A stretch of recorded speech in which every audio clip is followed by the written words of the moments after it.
Hey Tim, how are you today? Good, and yourself? Yeah, good. We've got lots of things to talk to people about and update people with today. And I just wanted to remind everybody, if you've got any questions, you can just type them in, and we'll try and answer them before we jump offline. So, firstly, let's start with the thing we've all been waiting for: the commercial rent relief. What do you make of that? Yeah, well, what we make of it is a tiny little bit more information that's come through. So we know that there's this code of conduct, but they've decided not to give us that just yet. But we do know that there's going to be some expectations on landlords to provide tenants with a certain amount of relief. The thing that was a bit interesting, and I still need to get to the bottom of this, but the thing that's a bit interesting is that of the relief that's given, 50% of it, I think, has to be a waiver. And then the other 50%. There was also some other interesting things there that we said, well, we expect the banks to come to the party and do their bit and all the rest of it. I'm not quite sure what the banks are doing coming to the party, because the last time I looked at it, they were going to just defer the repayment. They weren't going to miss out on a solitary penny. So we'll see what's going on there. Yeah, so we would expect to see more detail hopefully come out overnight on that one, I would assume. But yeah, we'll see. Dangerous assumption, but we'll see. Hopefully you're right. Yeah, probably. You're probably right. We haven't seen anything on Resi Rent, so something has come out from South Australia. What have they decided down there? Yeah, so something has come out there, but again, very light on detail. It's like as if somebody's trying to just give us enough to keep us interested, but not give us anything that's really going to grossly annoy us. But having seen what came out from South Australia, it inspired me to write Fair Trading. So I said to Fair Trading, I appreciate you can't tell us when, and you can't tell us exactly what's in it because it's still being formulated. But can you tell me that it's not going to be retrospective? And that's one of the things that really concerns me, is that the stuff we're doing today may get captured and change the whole deal. And that's really scary when governments do retrospective legislation, that very, very often ends up ugly. So, but they haven't come back to me and said... No, I was going to say, don't freak everybody out about that, because we don't know that that'll be the case at all, right? No, but I always, you know me, I do.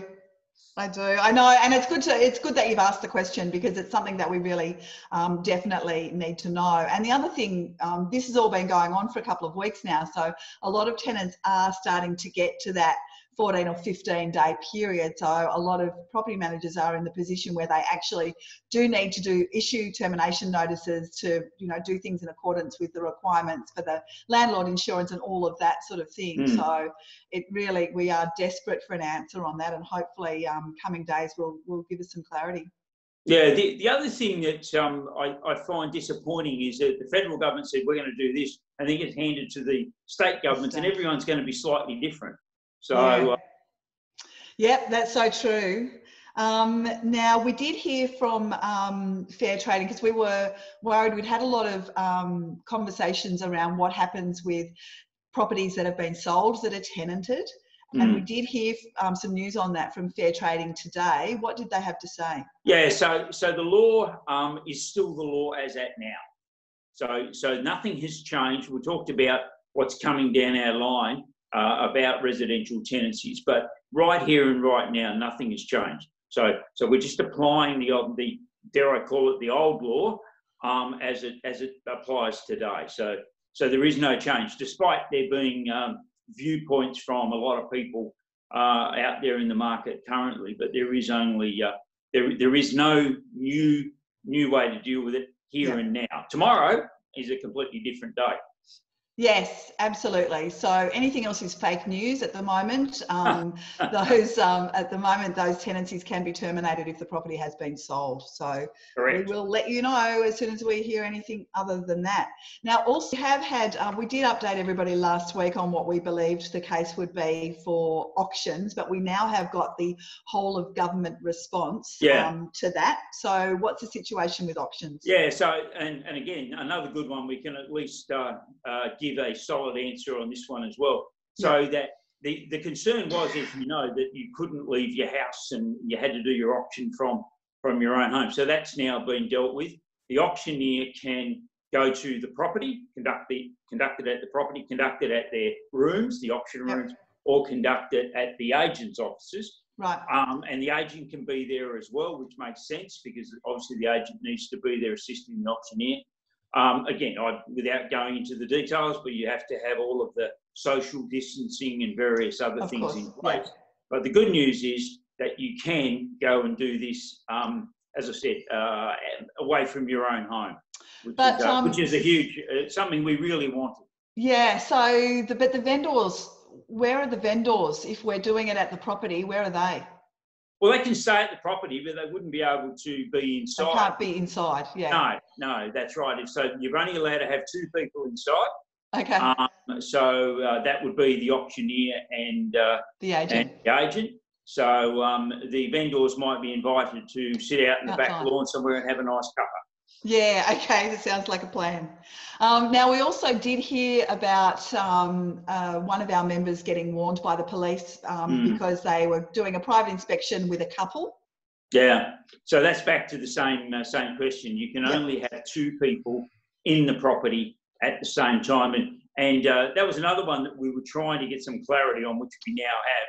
Yeah. And I wasn't, there was some talk about, back to your fake news, that when you added everybody up, that you counted, let's say, the husband and wife as one, and then the agent as one. You came up with 2. Yeah. But they said no, that's not the case. You count them as individuals. Yeah. So the agent would be able to take one of those people through, and then the other person through at the same time. Again, social distancing goes without saying.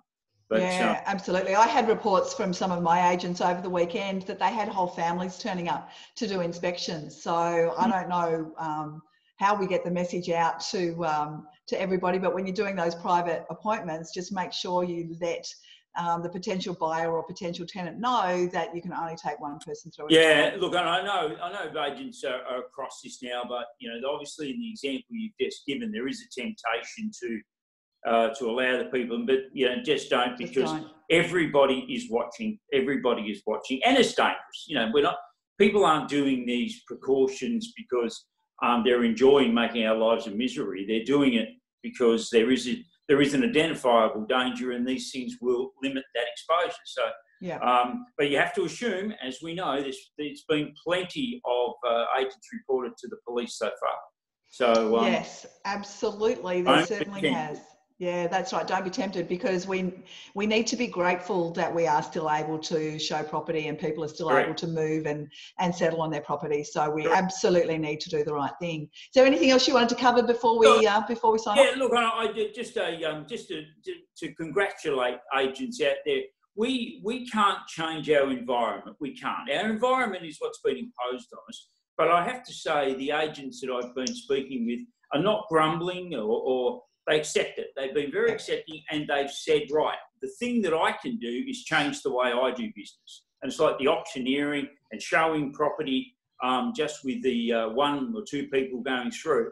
And they've said, I've got to change myself to actually accommodate my environment. So, the people I'm talking to aren't sulking and whinging. They're actually saying, well, this is the deal, so I'll change with it. So I congratulate them for embracing that so quickly. Yeah, let's just get on with it. That's the way.